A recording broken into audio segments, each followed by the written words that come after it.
राजस्थान अपनी भव्यता और सांस्कृतिक धरोहर के साथ साथ अपनी रहस्यमयी और भूतिया कहानियों के लिए भी प्रसिद्ध है। यहाँ की पुरानी हवेलियों, किलों और महलों से जुड़ी कई भूतिया कहानियां हैं जो आज भी लोगों को रोमांचित करती। इनमें से कुछ कहानियां इतनी प्रसिद्ध है कि उन्होंने राजस्थान को एक अद्वितीय पहचान दी।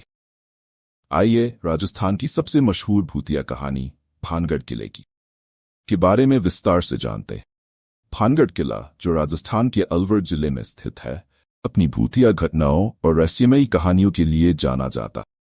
इस किले की स्थापना आवस्टप 70s में आमेर के राजा भगवंत दास ने की थी और यह उनकी संतान माधव सिंह प्रथम के लिए बनवाया गया था। भानगढ़ किला एक समय में एक समृद्ध शहर था, लेकिन आज ये खंडहरों में तब्दील हो चुका है और इसके साथ जुड़ी भूतिया कहानियों ने इसे दुनिया के सबसे भूतिया स्थलों में से एक बना दिया। भानगढ़ किला अरावली पहाड़ियों की तलहटी में स्थित है और इसे एक वास्तुकला की उत्कृष्टता माना जाता है। किले के अंदर कई मंदिर, महल और जलाशय है, तो उस समय की समृद्धि और कला का प्रमाण है। किला चारों तरफ से ऊंची दीवारों से घिरा हुआ है, जो इसे दुश्मनों से सुरक्षित रखने के लिए बनाई गई थी।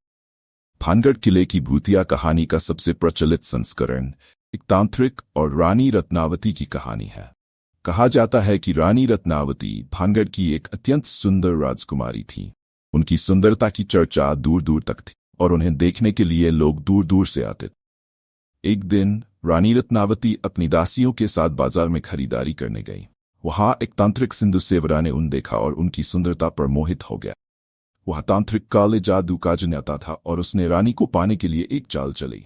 तांत्रिक ने एक सुगंध तेल की शीशी पर मुद्र पड़ा और उसे रानी के हाथ में पहुंचाने का प्रयास किया, लेकिन रानी ने उसकी चालाकी को समझ लिया और तेल की शीशी को एक बड़े पत्थर पर फेंक दिया। जैसे शीतला ने पत्थर को छुआ, पत्थर ने तांत्रिक पर लुढ़कना शुरू कर दिया और उसे कुचल दिया। मरते मरते तांत्रिक ने भानगढ़ किले उसके निवासियों को श्राप दिया कि वे सब जल्द ही नष्ट हो जाएंगे और उनकी आत्माएं कभी भी शांति नहीं पाएंगी। कहा जाता है कि उसी श्राप के कारण भानगढ़ के लहर में तब्दील हो गया और वहां रहने वाले सभी लोग मर गए। भानगढ़ किले के बारे में और भी कहानियां प्रचलित है। कुछ लोग कहते हैं कि किले के आसपास के गांवों में रहने वाले लोग रात के समय अपने घरों में दरवाजे नहीं लगाते, क्योंकि वे मानते हैं कि किले से भूत प्रेत आकर उन्हें नुकसान पहुंचा सकते। एक और कहानी के अनुसार एक समय में किले के पास एक बड़ा बाजार हुआ करता था, लेकिन तांत्रिक के श्राप के बाद वहां की समृद्धि समाप्त हो गई और बाजार भी खत्म हो गया। लोग कहते हैं कि रात के समय वहां से गुजरने पर बाजार के शोर की आवाजें सुनाई देती हैं। कई बार वहां चलती फिरती आकृतियां भी दिखाई देती।